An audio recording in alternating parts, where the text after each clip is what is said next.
Welcome to the empowering world of the Ladies Who Leap podcast, where brave souls share their remarkable journeys of venturing beyond their comfort zones to craft lives filled with passion and purpose. So glad you're here. Enjoy.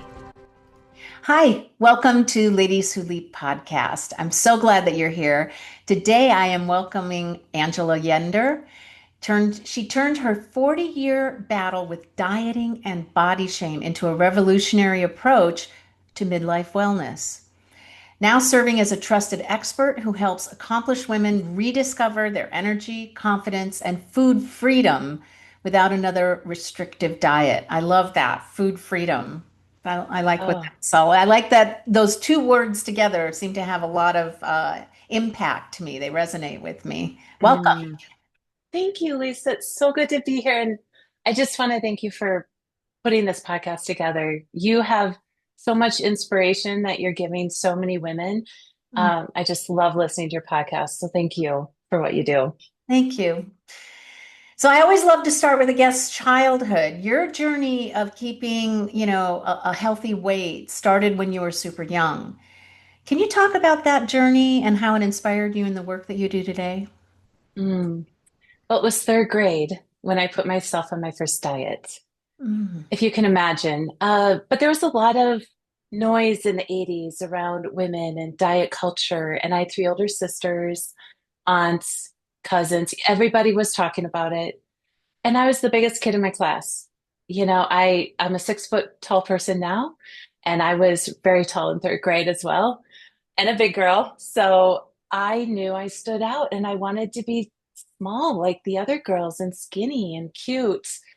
So I went home and I told my mom, I'm going to start a diet and I'm not going to eat meat or sugar. And I really didn't know what that entailed. It was all my favorite foods. So it was really hard to accomplish that goal. But I really had a lot of hate for myself. I hated that I stood out in that way, in such a big, awful way in my mind. Uh, but then as the years went on and my height kind of stretched me out a little bit, and I got into athletics from seventh through 12th grade. I realized that I needed to feed myself differently then. Then I needed to really pay attention to things that I needed to feed myself in order to perform. So it was a different way to approach diet that I was really confused with too.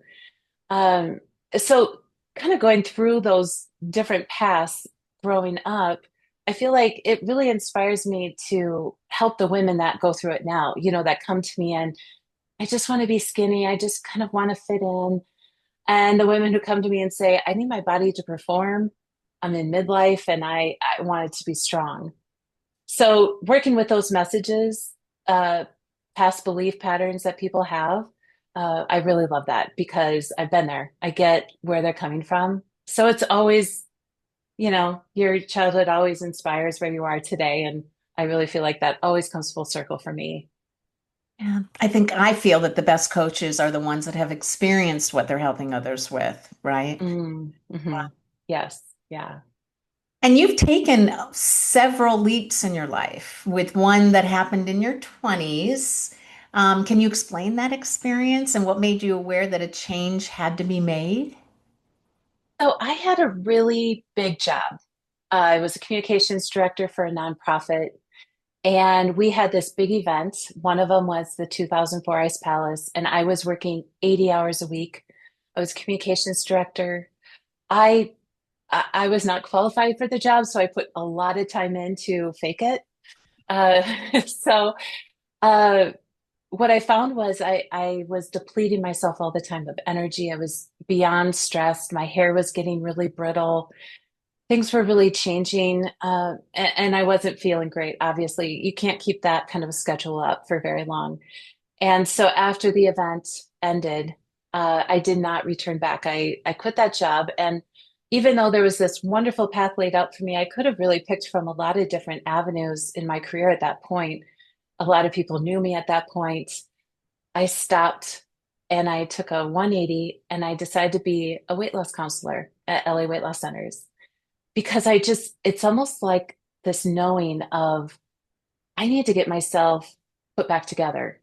And I need to put myself in the place where people are putting themselves together. I wasn't in pursuit of myself anymore. And that's what I think women often come away, get out of alignment with is pursuing themselves. So then I took this job. I didn't get paid much at all. And it was so rewarding. I saw 10 to 15 people a day and counseled them on their weight loss journey. And I had tools set up with the company, and that was wonderful. But what I loved was the one-on-one, walking people through those hard times, or those great times, but problem solving and just working with them and seeing results. It was phenomenal. It was my favorite job. And so it was very unpopular.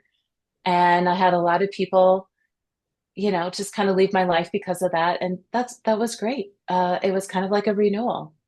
So I appreciated that. Why did they leave your life? Why was it unpopular? I'm trying to You understand. know, Thinking that's what you were doing was really helping people, and it was very popular at that period of time. So yeah, yes, what criticisms were they giving you? it was more about, you're ruining your career. You have this path you could have gone down, and it's like you're going backwards. And I started doing less socially. I started just coming home to myself, quieting myself more. I was going to the gym. I wasn't going out. I was, just doing more things, self-care. Self-care was not popular for my circle of people. So that's probably, the biggest shift that I made during that time. Well, that took a lot of courage because you were literally doing what a lot of women maybe should do is downgrading because the job that you had was kind of killing you in a way. It was Mm, really affecting you in a real negative way. And that's to me, that's when you should understand that I need to make a change. And you did. And so, yeah. congratulations for doing that, even though it was Mm, unpopular with the friends that you had. And I'm sure that the new friends that came in supported what you were doing and understood how important it was. And the fact that you were giving back to others and helping others a lot. And that was really good. You may not have been on this corporate fast track, oh my gosh, I'm going to make a whole bunch of money kind of thing, but you were doing it for yourself and then doing the self-care. So that is a leap because that takes courage to really do mm, what is good for you. We mm. did meet in a mastermind, and you were getting, just as I was talking to you, we were getting the courage to share your story in a public format. So I'm really honored Great. that you're coming on the podcast because this is something that you're leaping out of your comfort zone with. So I love that you're doing that and that you're open to sharing your weight struggles in life and with clients on social media and beyond is a little difficult, and I understand that. It's a journey that you have to overcome, and that it has a lot to do with my favorite topic. Not really. I'm kind of kidding in a way, vulnerability, because it's something that's very difficult for me. And I know it's a powerful tool. I know it's about trust because if you can share your journey, people will trust you and listen to you, understanding that Mm, you've been through something that they're going through. So, when did that courage to even start sharing your story, despite whatever it is that you were feeling, when did it start coming to you? When did you make that decision? mm. I love that conversation we had on the mastermind group. That was part of those pivotal moments that were stacked up. When you put something out, the universe gives you answers. And it was conversations I had with you, with other women. And how do I tell my story? Should I tell my story? Does it matter? And there was this resounding, people need to hear your story. Because we're not perfect people. Nobody's had the shiny, bright, beautiful life. Although I feel like I did because I've made it that way. But those times when we struggled are the times when we have those teachable moments for other people and relatable moments. I think the biggest thing was just getting over myself and just not having this super exciting story to tell didn't mean I didn't have a story to tell. So even though there's small parts of my life to someone else, it really brings them in. And like you said, you have this immediate trust and understanding that you're going to leave people behind if you don't share who you are and where you've been. That all connects us in some way. So, what So, can you share? I was going to say, what can you share about your personal story that is really, number one, the reason that you pivoted from that job to actually being a coach, a wellness coach, to help people on these types of dieting or losing weight journey? What is it in your life that you mm, share with others, even in private, at this point? mm. 'Cause you're learning how to share it in public. What have you shared in private in order to gain the trust of your clients? Even when I was helping people with their weight loss journey and I was getting healthy, I was still dealing with bulimia. And that was something that I had in college because I didn't want to gain the freshman 15 and I didn't have the sports with me in college, so I didn't know how to keep the weight off. Uh, which became, this kind of a fixation on food all the time. I thought about it all the time. I became an emotional eater. All those things I was still battling with. I was not in, perfect health, perfect place. Um, so I think that's the biggest thing is sharing with people like you can have a lot of success, but you still might be dealing with things that are underlining, uh, struggles that you just, have to also deal with. Um, but what I found is like as the years went on, that even after having two girls in my 30s and going through the realization, I don't want to pass this on to them, which just completely stopped my any kind of bulimia struggle I did have. But then also, how am I going to teach them to eat differently and think about food in a healthier, happier way? So that really caught my attention um, to be a better me. So I feel like sometimes clients think that, oh, they have to come on board and be perfect and do everything perfectly, where life is messy and it's full of, you don't realize you're dealing with something until we get to the root cause of it. And it's like, oh, that's because of how I treated myself all during my 20s, or whatever it could be. But by me sharing that and being so forthcoming with who I am and what's going on with me, um, that's really just, your shoulders kind of drop and you drop in. You're like, okay, this is real life. This is not a 5 month eating plan. This is not 3 weeks and you'll have a whole different body. This is time and space and, really showing up for yourself. Wow. It's powerful that having children and not wanting to pass on what your habit of or your mindset was about dieting and about keeping, I call it some sense of control, right, over what your body weight Mm, was. So it was yeah, your own sense of control, and it was an unhealthy sense of control. But having children, especially girls, of all things, you had two girls, really made you decide that that's it. I'm going to break the cycle, right? yeah, yeah. And everybody has a different wake up to what, kind of wakes them up. Um, and that was mine. I had to, there was no way I was going to let this be a generational thing. And did you get help in some way, or how did that? Because we'd spoken about Wayne Dyer and Louise Hay and their Mm, influence to your life's journey. I'm trying to recall that, but is that somewhere where you got the help to change your mindset and look at yourself and your body differently? yes, I'm so glad you brought that up. I started understanding that I needed to, have like more peace in my body. Like it wasn't the food and the fitness, it was something inside of me. And so when my girls were old enough to go to school, because I was a stay-at-home mom, I finally had that peace in my home.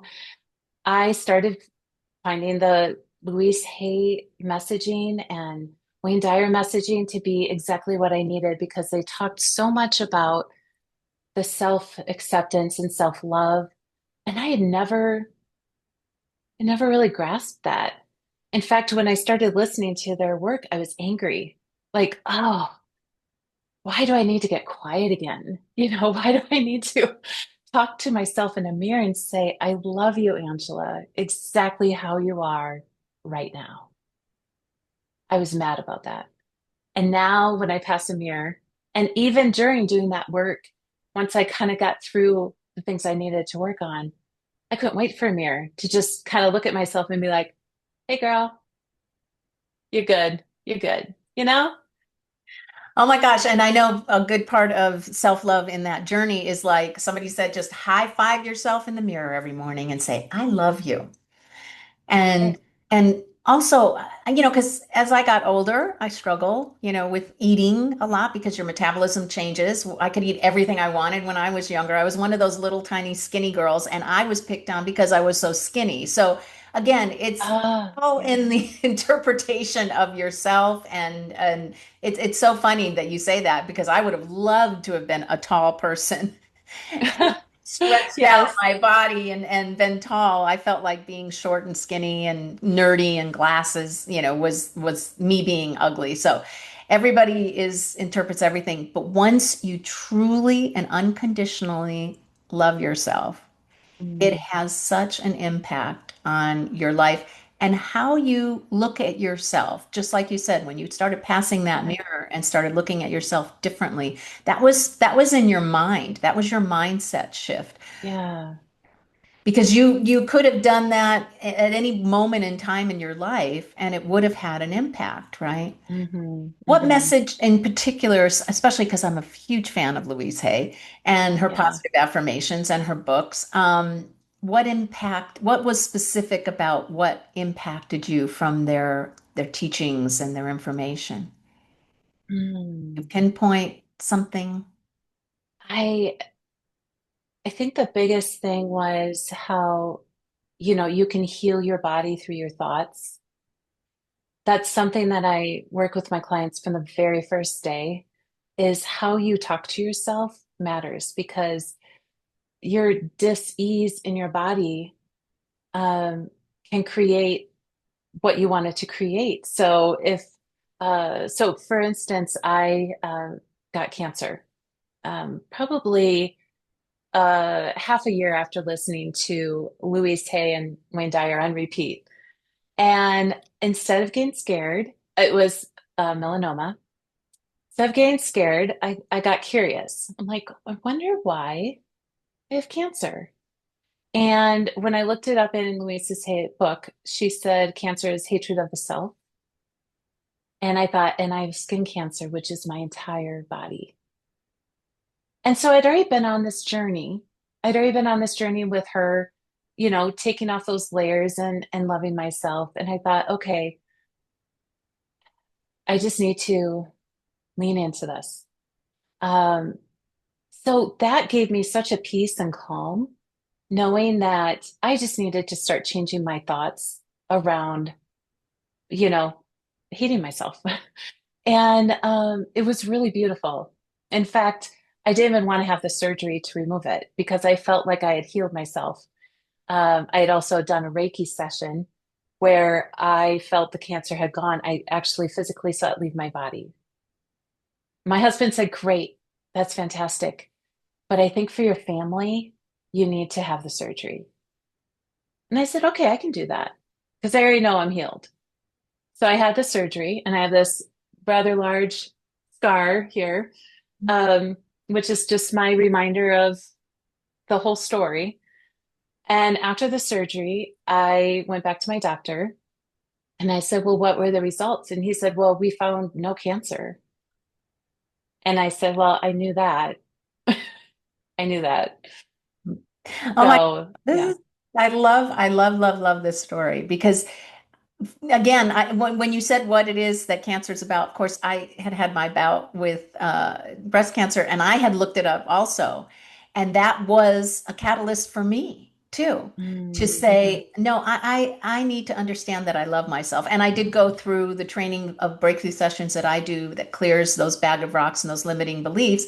And it came Yes. out that I didn't love myself and I was ashamed. You became angry in that sense that you just said. I was ashamed. So there's always going Mm, to be something that comes up. It's like, why would I go through life not loving myself? How could that be?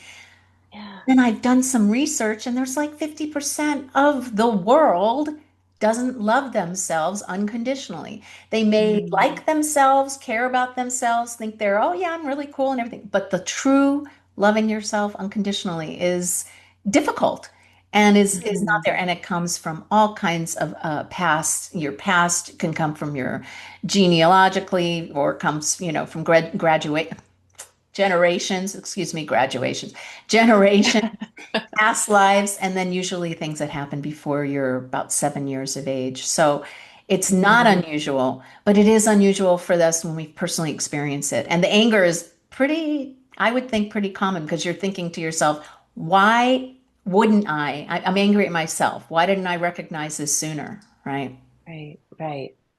Yeah, there's a lot of shame in that too, when even when I have clients that sit in front of me, like so frustrated and overwhelmed, it's almost like that shame of I should know more or I should have done better.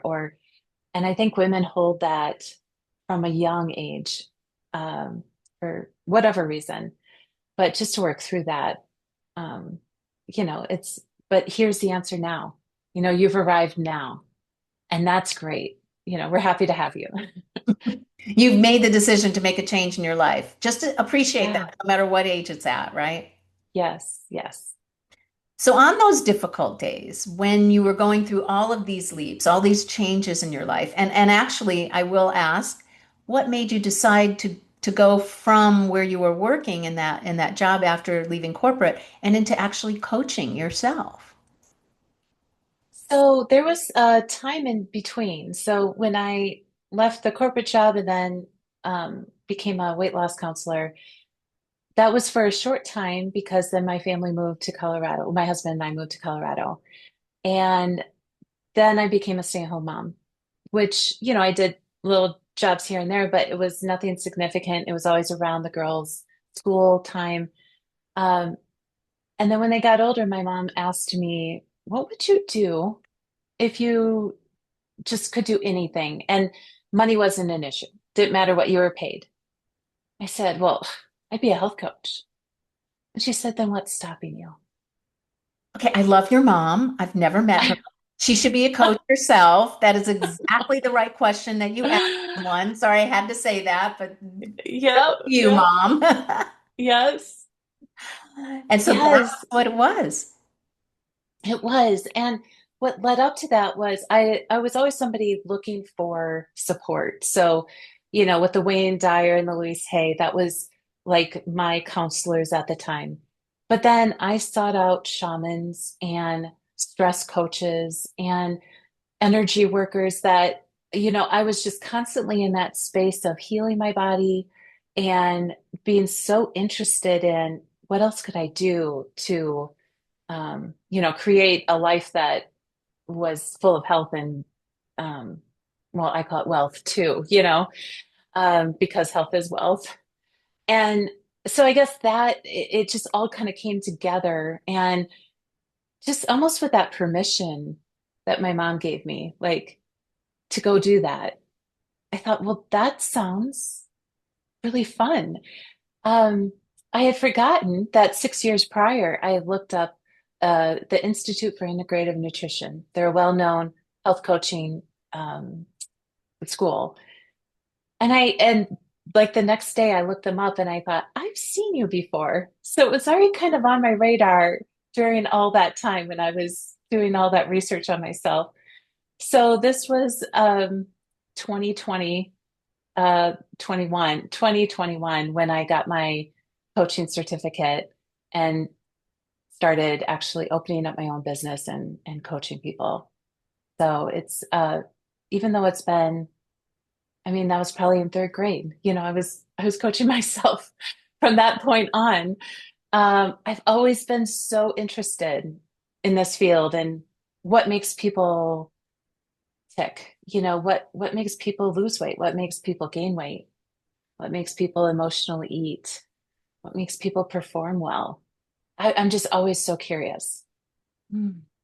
And we talked about a little bit about it, but when you have those bad days, when you need the support, I'm going to say your mom is probably the person, but how did you find or get support? Where did that come from to get you through the difficult days?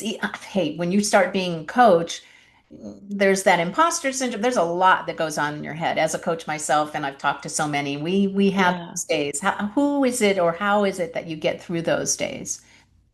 I married the right guy. That really helped. That's a really great support. And I taught my girls, like, anytime we're going through something, we need to gather around and support each other. So my family is an incredible support. And I hired a business coach and I hopped on a mastermind and I paid for a mastermind for the year. And I've never felt without somebody to lean on or to have as a sounding board because uh, I think that's what women naturally do. We come together. That's what I do with my clients. It's like this dovetail of them coming with their energy that fuels me where I can stand in what I do and help them. It's so I've always sought coaches. I've always sought leadership and other women. And I think that's really what helps me stay in check and also have that friend that I've had friends since high school that know me through and through that I can call and say, so I need 5 minutes and I need you to talk me off the ledge. Oh my gosh, all of that. That's really great advice as far as support it goes. And having the right guy in your corner, that is really a blessing. It truly is Mm. a blessing. So, what do you feel is the number one obstacle? And we kind of talked about this, but let's kind of put it together with your clients and breaking through, shifting their mindset with losing weight. Mm. I think the biggest thing is the identity, you know, um, identify as somebody who is healthy, even when you're not in that place. So a lot of that is visually. Um, what does it feel like? Was it smell like? Was it taste like? What is it?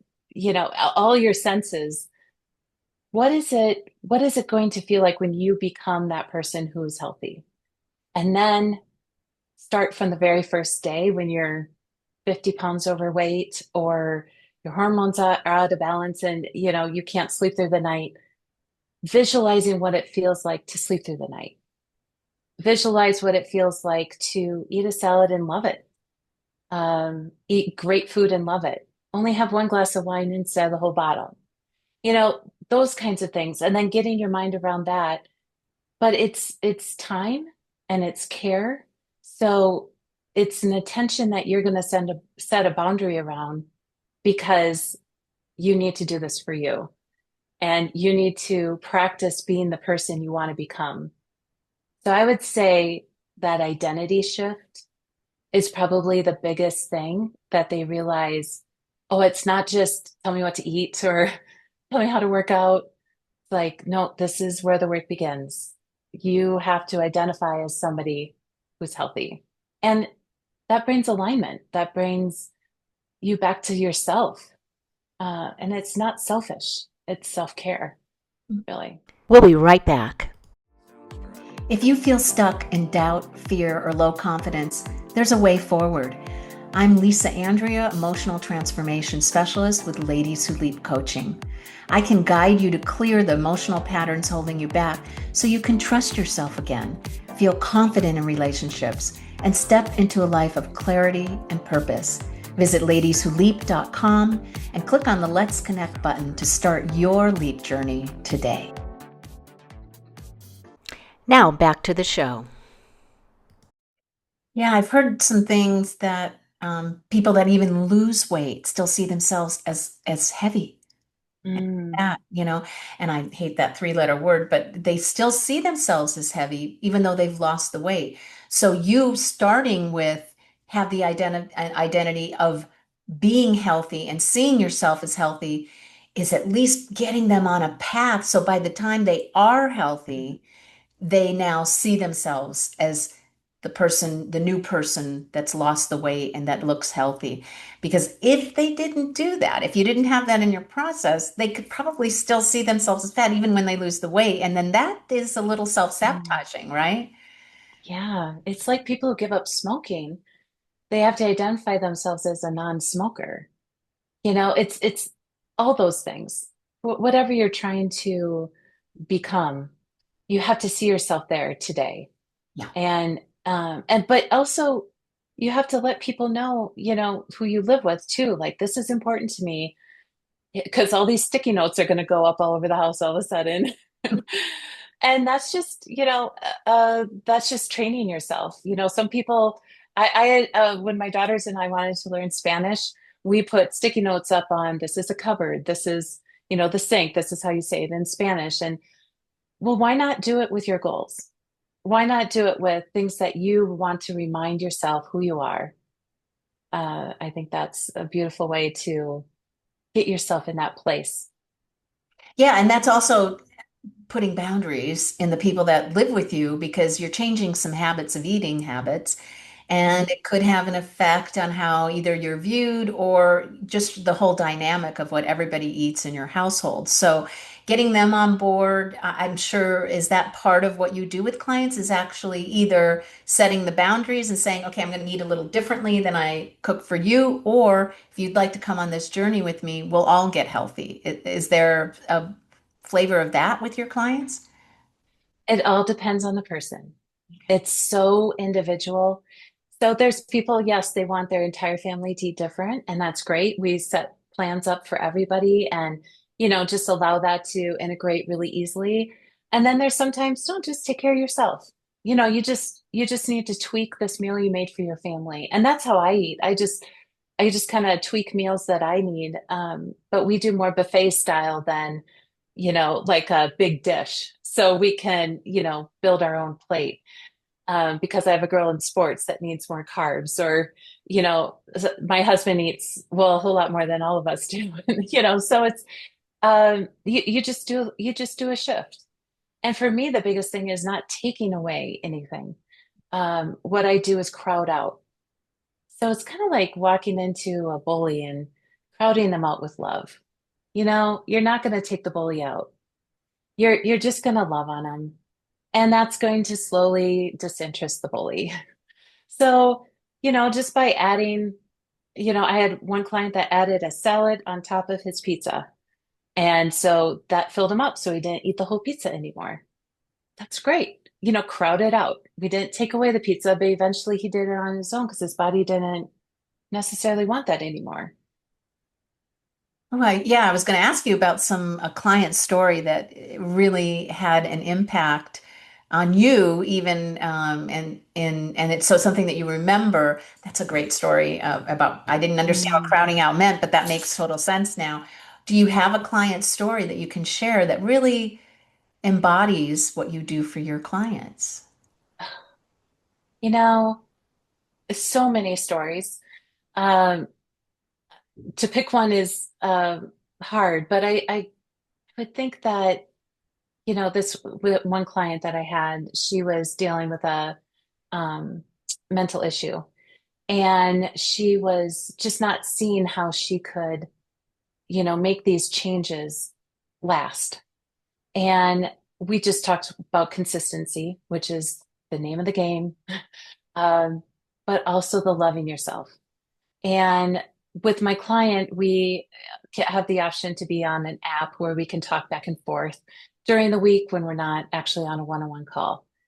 And there was a text she sent that was like, I got it. I got it. I allowed it in. I allowed myself to feel love and from me, not expecting it from someone else and not beating up my family for not being good to me. And it fell on me today. And that was through a lot of work we had been doing. Um, and from that moment on, she stood so strongly with it that you couldn't convince her to, eat poorly or, oh, just try this, it's just a cheat meal or however people say those words. I don't like cheat meals personally. I don't like the words around it. It's just living, enjoy yourself. Um, and she said, no, this is my temple. This is like, I don't want to put that in my body anymore. It was like this huge shift, but it was nothing that, I did. It was something she had to come into. And so when the client does that, that's when you're like, okay, this is going to be fun. Okay, let's go. Like now we can really make a lot of different progress than before. So it's not the weight of the fat that comes off first for my clients. It's that weight of, am I enough? Can I do this? Am I worth the self-time? Am I worth the self-care? So getting rid of those old beliefs and identifying as this new person, that's like the most beautiful weight loss that people have. Yeah, and it can happen in an instant. It's really Oh, interesting. People yeah. don't realize that when you have that breakthrough, it happens in an instant. It can happen in an instant, and then everything changes. Just Mm, changes. I love how you really incorporate the mindset part of losing weight because it is all up there in the mind as to why you're eating, and you just have to discover yes. what it is. And once you claim it and then release it and then have that breakthrough, just like that client, it's going to change your whole life. And Yes. it's going to make it a lot easier. So Yes. what's on the horizon for you? What are you planning for your future as a weight shift coach? And I love that name, weight shift. Mm, yeah, I love that too. Um, I, you know, I can name off 10 things really fast that I want to do. But what I really see happening in the near future is a digital course that I'm creating. So when people can't do one-on-one coaching with me because of whatever reason, this just gives them another option to get some of my coaching and just like a framework, blueprint that is going to help them at least get to those points and over those hard times when you have that thing that throws you off your diet or your way of living. So I think the digital course is going to be really fantastic because then people can access it on their own time. I do prefer one-on-one coaching always because that's where all the yummy stuff happens, but so that's coming up on the horizon, and to do more things like this because I enjoy these podcasts and I enjoy time with you as well, Lisa. Thank you. See, it wasn't that difficult. Talked Right? about your life. Yeah, and I think you could really get into it even more. So the last thing I ask is to share your favorite quote, mantra, or positive affirmation. And I know Louise Hay's got those great positive affirmations, so I'm not sure if it's going to come from that. But if you could share it and tell us why you chose it, that would be fantastic. Well, I knew you were going to ask this question, and I have like 10. Um, Share as many as you want, one at I a know. time. That's right. Um, Everything is always working out for me. Everything is always working out for me. I say that to myself in the depths of the day when I just don't know how I'm going to take the next step forward. And I think, trusting the universe that there's something coming, you know. But everything is always working out for me. Yeah, Yeah. I like that a lot. And it's Yeah. simple. So everybody Mm, that heard it, start saying it to yourself. yeah. Every single day, everything's working out for me. I love it. The universe has your back because, Angela, you had your why, and the universe is going to give you your how. Mm. Yeah. So I like that. So, how can people get in touch with you to learn more about you, to try and do the one-on-one coaching with you, and get ready for the program that you're going to offer online? Yes. AngelaYender.com is my website. You can find me on all the socials at Angela Yender Health Coach. TikTok, I believe I'm Angela Yender coaching because I just hopped on TikTok last week. So you'll be seeing more content on there too. Oh, I'm gonna get with you on that because it's fun. Yeah, TikTok is fun. I love doing the videos while I'm walking my dog. It's a lot of fun. And it's just good. a simple, just a minute helping people. But in your case, kind of getting them through those humps and really telling them that you believe in them with simple messages like that, but very, very powerful. Yes, yeah. Well, I want to thank you for being on the Ladies Who Leap podcast and Mm, actually delving into your vulnerability and sharing personally your own story and what you did and where you went and how you got to where you're at. I appreciate that. Lisa, thank you. I've enjoyed it. So good to see you again. Well, everybody, get in touch with Angela, and I'll have all of that, not only on the video here, but in the description. I'll have every place that you can get in touch with her and help. She'll help you on your health care, your health and wellness shift in how you look at yourself and how you love yourself and how you can lose the weight. So you can be healthy and stay around for your family a lot longer. If and when you do that, it will make you live longer. So that's what's important. Mm. Everybody have a great day. Remember to share, like, subscribe. And if you have a great leap story to tell, I'd love to hear it and love to have you on. Have a great day. Thanks again, Angela. Thank you. Thanks so much for listening or watching. Please subscribe to the Ladies Who Leap podcast to be notified of new episodes. And I would love to hear from you. Let me know what works, what doesn't, and if you have a story to tell, please reach out. Come join the Leap community at the Ladies Who Leap Club Facebook group. Remember, leaping out of your comfort zone is where the growth happens.